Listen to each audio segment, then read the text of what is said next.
spend a lot of time thinking about where my time goes. And specifically, I think a lot about what does it mean to spend our time well? And I almost feel like I have to be vigilant about this question because so much of my time seems to get sucked away into things like this. It just seems to disappear, and I have to be really careful about where I spend my time. And specifically, if things like this show up, right? I've been tagged in a photo. When this email appears, I can't just click see photo. I'm going to spend 20 minutes, right? Or I'll find myself pulling to refresh my email. And less than 10 seconds later, I'll pull to refresh again. Now, why am I doing this? Do I expect some new email to appear in the last 10 seconds? I'll give you a hint why this is happening. What do you think makes more money in the United States than movies, baseball, and game parks combined in the United States? So I gave you a hint. Slot machines.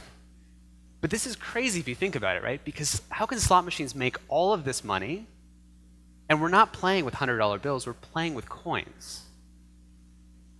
I have a slot machine in my pocket. Every time I check my phone, I'm playing the slot machine to see what am I going to get. Every time I check my email, I'm playing the slot machine to see what am I going to get. Every time I scroll a news feed, I'm playing the slot machine to see what's going to come next, right? One of my friends, several years ago, I had lunch with one of the original designers of the news feed at Facebook. And she told me that one of the things that made the news feed really work was actually a hardware innovation. And I looked at her and I was like, a hardware innovation? And she said that yeah, it was actually the introduction of scroll wheels on mice. Because when your hand is on a scroll wheel, your hand never has to leave its resting position. You just scroll, scroll, scroll. It's the same thing with slot machines. When your hand never has to leave its resting position, you can just keep playing. So what are we going to do? Because it leaves us in this kind of all or nothing relationship. Because we're either on and we're connected all the time, or we have to disconnect, right? But in other words, we're either distracted or we're missing out on the benefits of technology completely. And we're worried about what we're missing out on. And this is kind of an impoverished menu, and this is the menu that we have to live our lives by. Welcome to it. This is it. And so how do we get to this menu? And I guess this is the thing I want to emphasize here is that as much as mindfulness is so critical and we should all be cultivating it, when you're given a menu that's limited, there's only so much you can do with it. But so how do we get to this menu? Well, one thing that's very important that we don't talk about a lot is that we live in an attention economy. So whether you're building a meditation app or an informative website, or you're building an addictive game, you're all competing for attention, which means that you win by being more clever at getting people to spend time and to come back.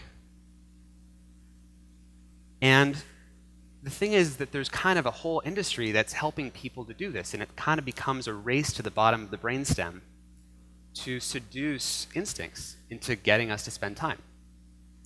And there's people whose jobs it is to wake up every day, who have to think about new ways to get us to come back, right? And so these are the forces behind this menu. And it's sort of like saying, again, mindfulness is critical, but it's sort of like being on a diet and someone's only handing you menus with burgers and fries. So we need a new menu that restores choice with our relationship with technology. And today I want to show you what that might look like. So I want to talk about a few different ways that we could have choice where we normally don't. So first is choosing our boundaries. So there's this famous behavioral economics experiment where if you give people a bowl of soup, a bunch of people sitting down a bowl of soup, and they're all eating it, except a few of the bowls actually have a tube at the bottom, and they're filling the bowl of soup with more soup as you're eating it. So it's a bottomless bowl. And the question was, do people know when to stop when you give them a bottomless bowl? And it turns out people drink about or eat 76% more soup on average, and they underestimate the calories that they consume dramatically by about 140 calories, which is much more compared to the other group. And they also thought that they had way more self-control, right? So we like to think that how much we eat is a matter of choice, but there's these subtle ways that we can be kind of deceived. And a lot of technology looks like, bottomless bowls, these feeds that just kind of seem never-ending, right? They just keep going, right? And so how do you fix this? Well, in the case of food, what you do is you give people back a choice about how big a plate they want. You say, how big a bowl do you want? Where do you want the bottom of your bowl to be? Well, what if technology was designed differently and we had a way to say how, it was conscious of how much time we wanted to spend with it. And we said, I want to spend 30 minutes on my email. And then it was on your team to help you spend time on your email the way you wanted to. What if your browser was on your team and there were certain websites that you said, I want to spend a certain amount of time on a website. So you would mark a website, and then when you went there, it actually asked you at the beginning of the day, how much time do you want to spend on this website today? And then the next time you went there, it actually asked you, it highlighted it, in yellow. And then when you went there, it actually just asked you for a quick confirmation. Do you want to spend more than 30 minutes? Right? So you replace an impulse with a conscious choice. What if the technology was on your team to live by your values? So I also want to talk about another area we lack choice, which is how we relate to other people. Let's take an example of messaging, interpersonal communication or chat. So we all face this situation where, let's say there's two people, Nancy on the left and John on the right, and John remembers, I need to ask Nancy for that document before I forget. And right now he doesn't have a choice, because if he doesn't ask her right now, he's going to forget, right? So he either holds on to it and then he's left with this burden of thinking, oh gosh, I have this thing on my mind, or I get it off my mind now, but then I interrupt Nancy. So it's this kind of all or nothing choice again. So what does he do? He bulldozes her attention.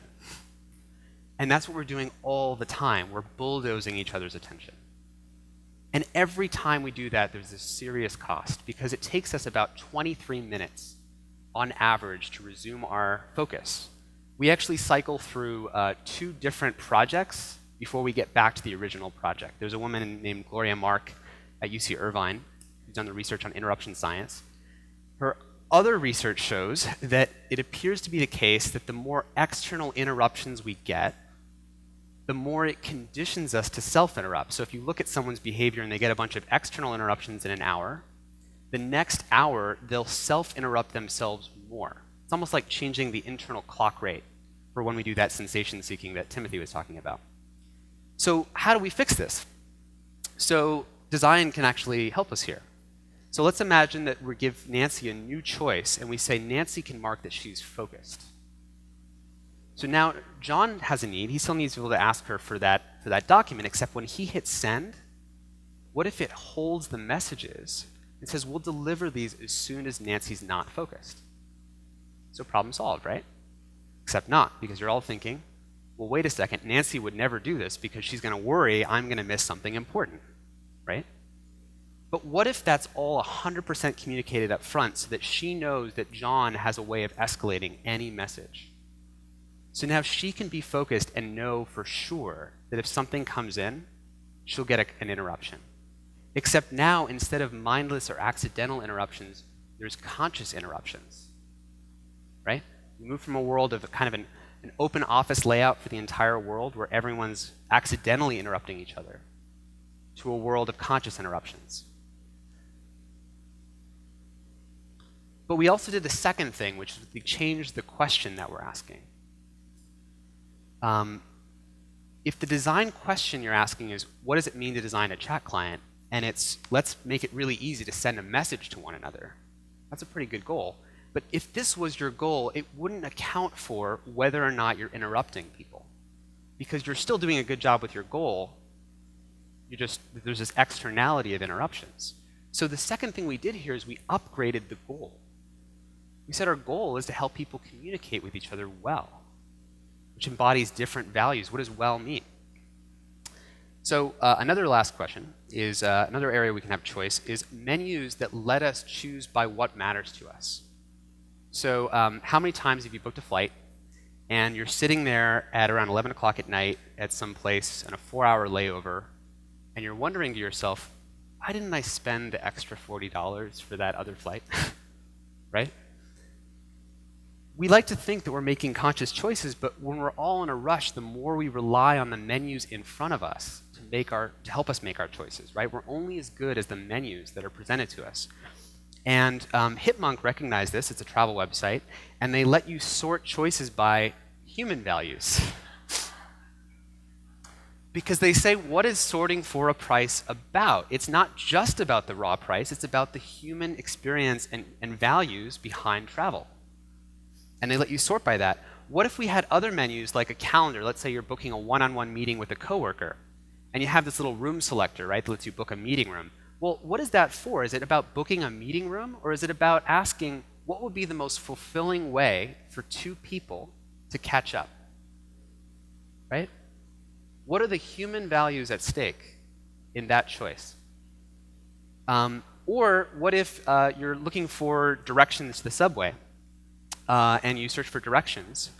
Well, of course you could walk, but your phone, let's say you could tell your phone some of your values, right? So maybe you told your phone, I value exercise, and it put, in addition to the subway directions, it put a choice on life's menu that said, or you could walk and this is the calories you would burn.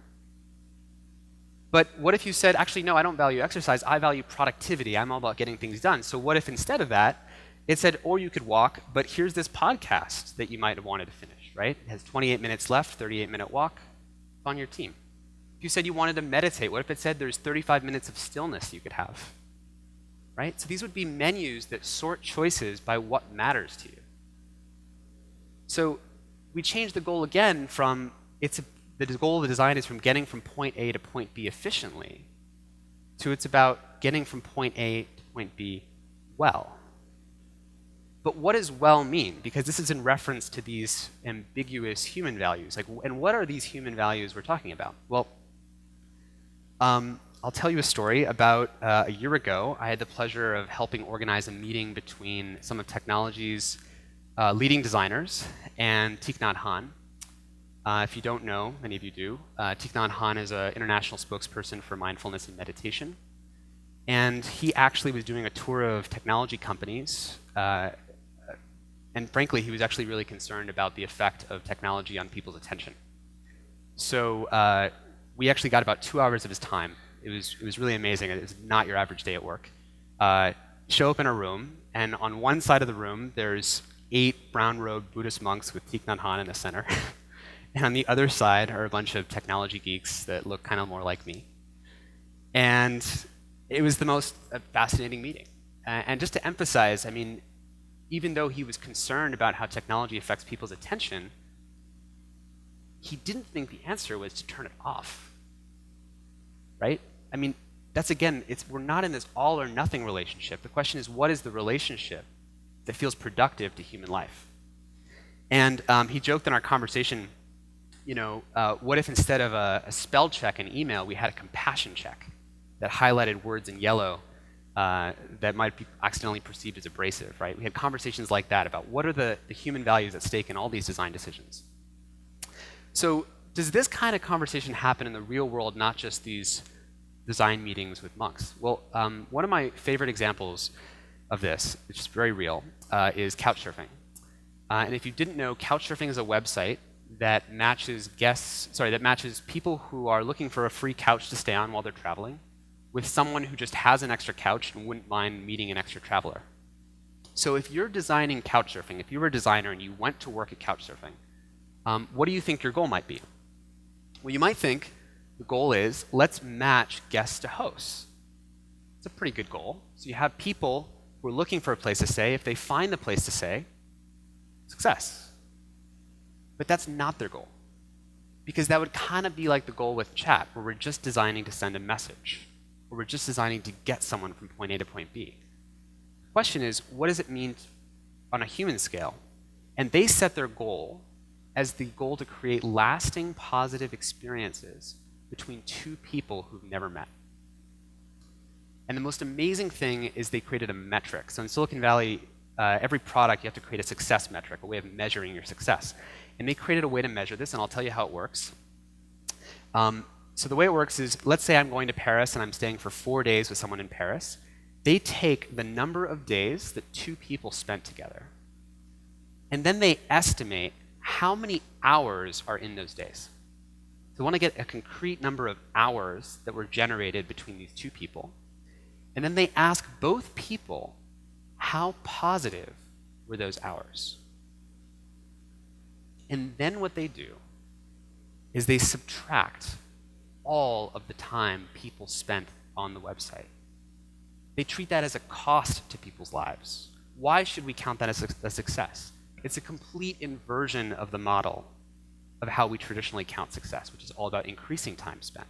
And what you're left with is what they call net orchestrated conviviality, or the net good times created between two people who've never met.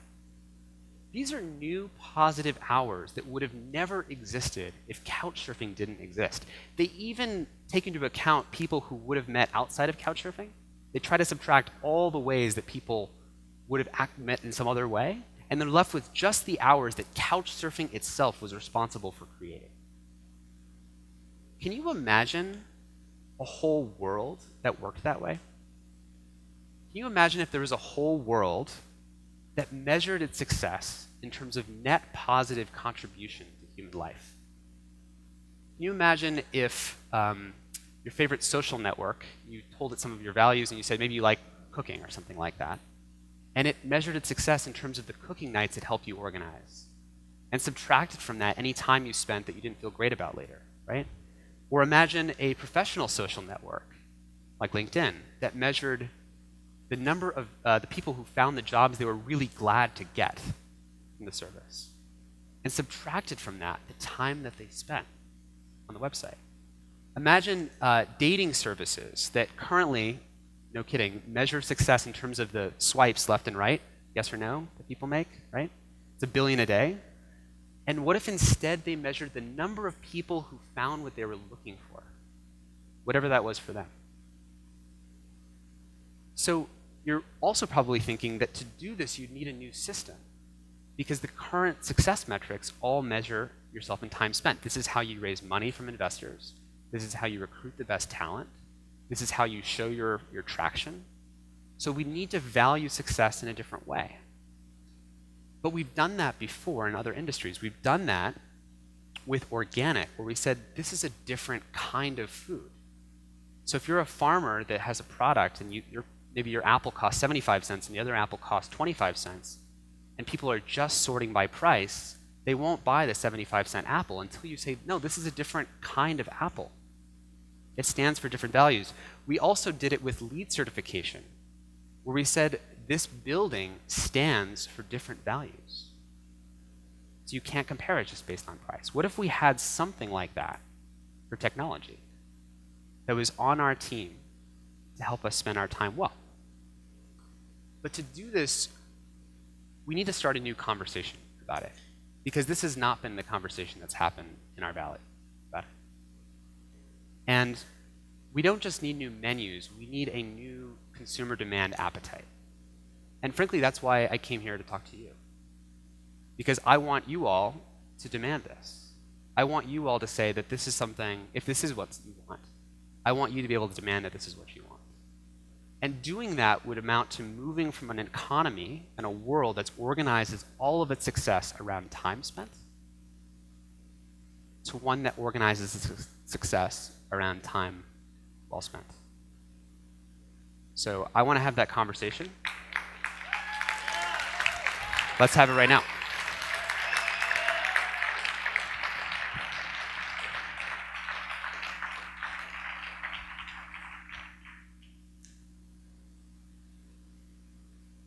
This one, sorry, yeah. So we're just going to have a little chat and follow up. And I think one of the things I want to just acknowledge, Tristan, is just how much time and energy and thought you've put to thinking through what a different design was going to be. So I just want to take a moment to thank you for that.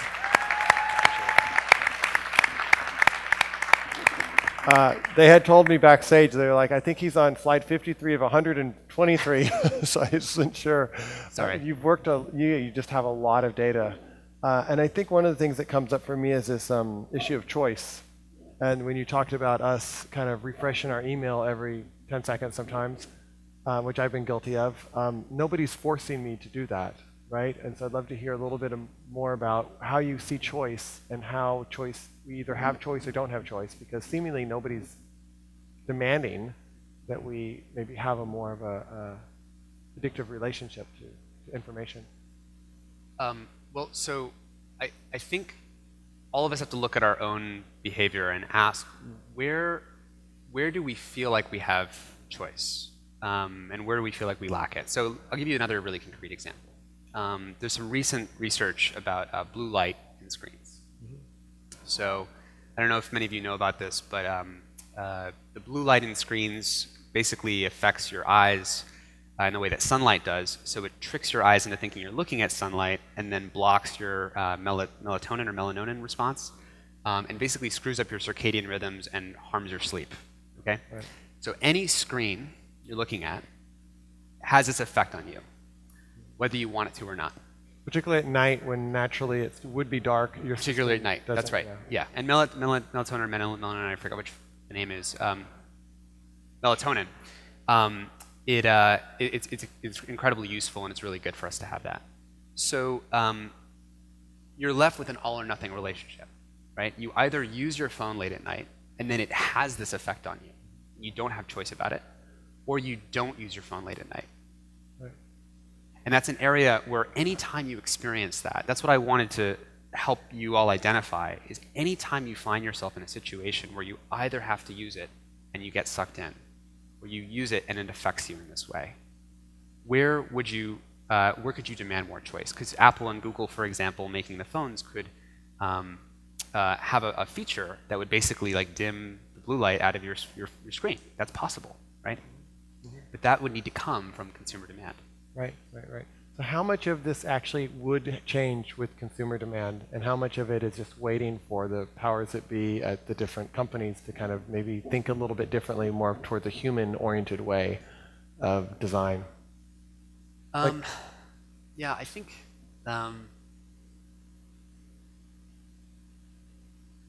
it's tricky because all design has embedded within it values. You can't. The people behind it, the personalities, their upbringing, their culture, their personal awareness, their values make their way into the products. So, as an obvious example, Silicon Valley is built by engineers, so efficiency ends up being a value that's automatically imbued into every product. Yeah. And ironically, I think when Teak NonHan came to Google for that meeting, his first ask, he came with this piece of paper with a list of requests and asks, actually. It was really kind of fun. And the first ask was for all of the designers to go on a meditation retreat. So I say this, I'm not trying to just appeal to the audience. I mean, this is a real thing where what that was about, because the next tasks were all about product changes. Like, we should do this, we should try to do this. I mean, he didn't know exactly what the product should look like. He wasn't saying like color changes, but it was still like, here's some things that the product could do better. Right. But he didn't start with that, because his point was, unless the individuals behind the products are in touch with these deeper questions, then the design answers won't be right. And so I think that's one of the things that's going on. And there's also another systemic problem, which is there's the pressure to release the new thing next year, and there's such a race to release the new thing and sell the next phone and sell the next upgrade, that unless there's demand for a slightly different kind of design, I think there needs to be a new public conversation that shifts it away from just the newest, coolest to something that embodies more of these kinds of values. That's great.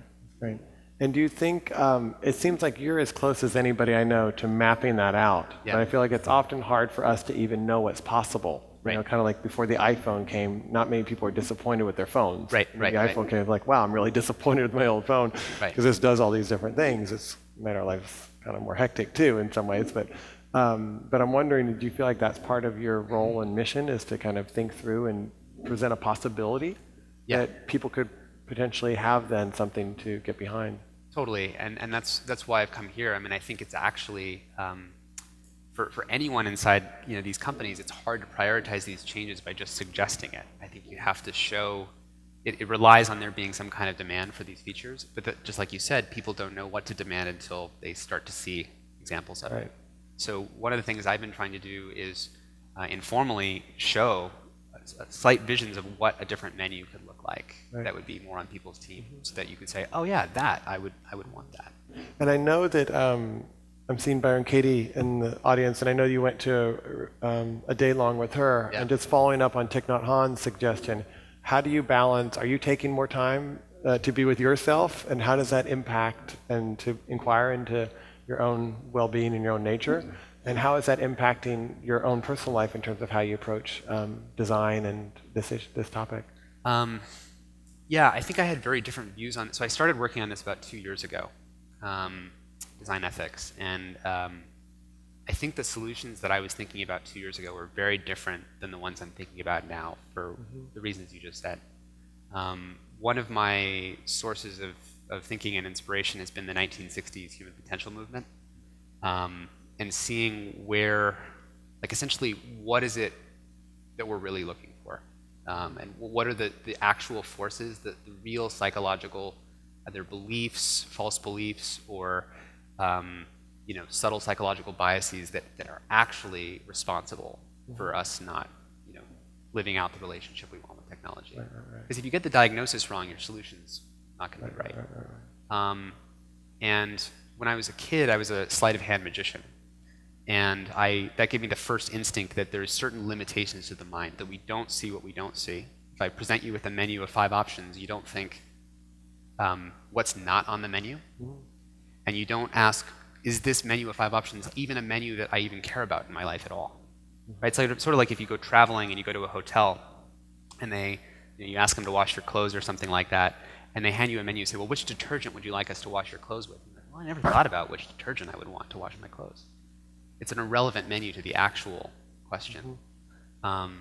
So, sorry, that's just, I've noticed all the ways that we can be fooled or manipulated or seduced, or kind of the limits of our attention and our mind, along with these like deeper, more spiritual questions.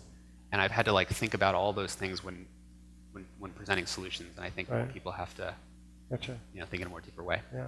Well, what has been your response as you've talked to other people? You don't have to name names, but other people in the technology industry, because money moves the sector, as you know, as it moves many other sectors. And getting people to use something more is often, the more page views somebody sees, the more time somebody clicks something, that's kind of success at some level. And it seems like you're trying to present a different vision of what that success is, and yet the economics, as for particularly public companies, is a huge motivator. How do you address that piece? It's like, well, why don't you create a technology that is just good for people? I'm not sure if at least the companies I know would necessarily get too excited by that. So I'm curious, how do you work with that energy? Yeah, well, I mean, I think that's the systemic approach that I've tried to take is, you can't ask people playing in a game theory, the game theoretics of, as an example, right? You would think that maybe Facebook's biggest competitor is like Twitter or Pinterest or I don't know, another social network. But arguably, it might be YouTube, right? Because in other words, there's just a competition for attention. Or it's life. Or it's life, right? Yeah. or a non-digital life, let's say. Yeah, sure. But as in, there's this sort of finite pool of attention that's the game. And so long as you're in that game, there's no way to ask someone in that game to not do what they're doing, because if they take less time, someone else just takes more of it.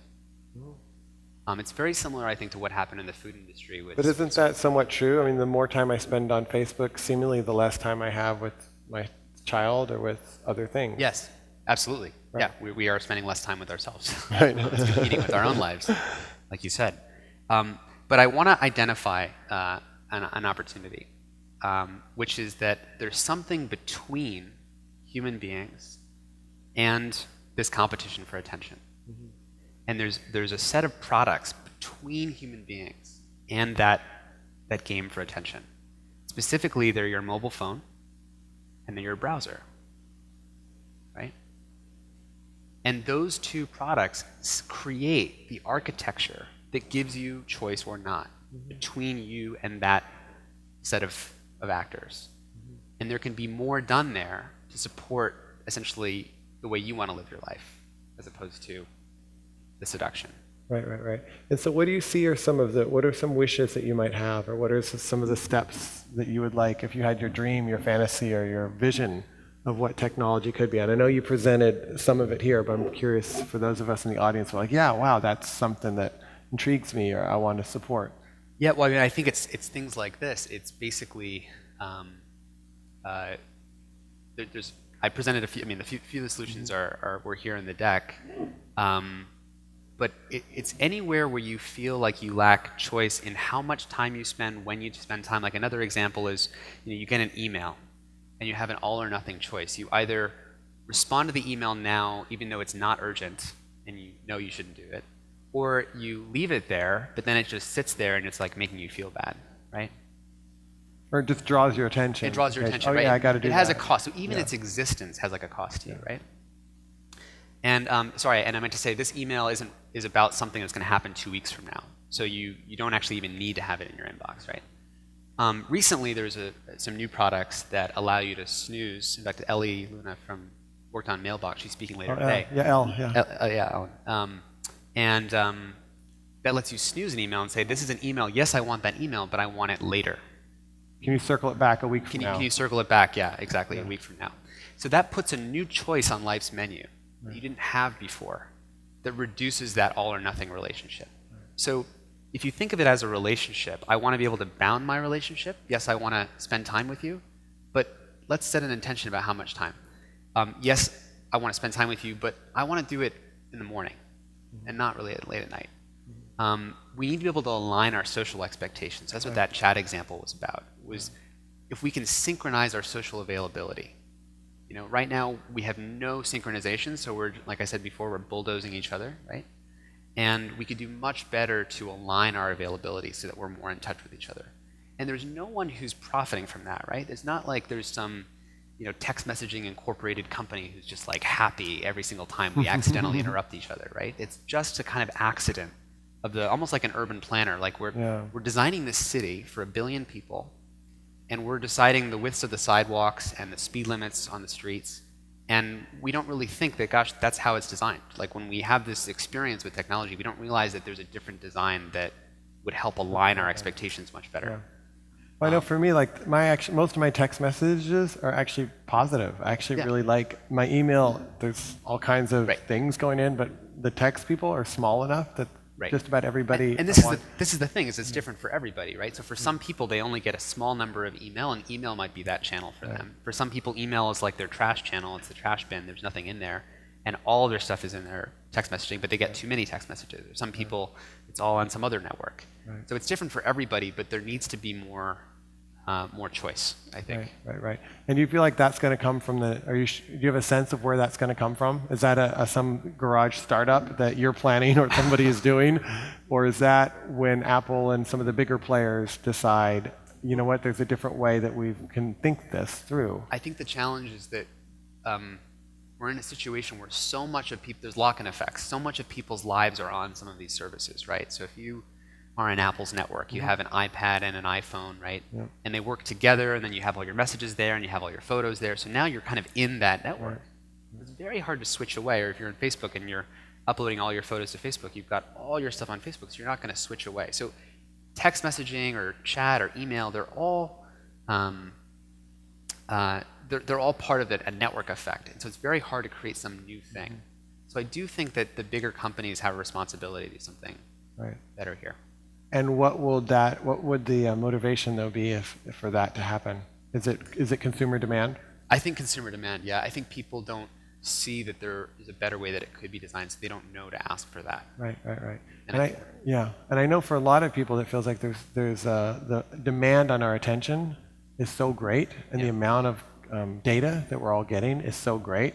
We feel the frustration, but there's not necessarily a sense, and maybe that's your work. Right. There's not necessarily a sense of like, how do I manage this flow without completely disconnecting, which I don't want to do. Right, exactly. But I also feel like I'm not sure how to manage this. Right. And I think there's also this place of identity, which is like, particularly with Facebook and other social media, it's, well, oh, I need to present myself in a certain way. And so there's this demand to kind of present ourselves and have the right pictures and the right look and the right everything. Totally. And it's exhausting. Yeah. Well, I mean, and if, that's again, like you can't really check out of these services. So let's say you're a teenager and you thought for some reason, I'm not going to opt into that world. Like, I don't want to do that, right? But then all of your friends join one of the services, like say Snapchat, right? Your social acceptance and rejection, your sexual opportunities, your social opportunities are all on that thing. Right. You expect that person not to have to get into it, right? So we're playing with some of the deepest human needs. And then we've put them in this kind of economy. We have to be really careful about what we're doing. But the main thing is we're not having that conversation. So the first thing I think is just to create that conversation. Right. Great. Yeah. So here's my request, is that we continue that conversation and we stay in touch and we let people know we continue to let other people know what's happening. Yeah. Cool. And that we bring Tristan back next year to report on what he's found and what the next steps for all of us are in this process. How does that sound? Sounds great. Okay. Awesome. Good. Thanks. Thank you. Thanks a lot. Thanks a lot, Soren.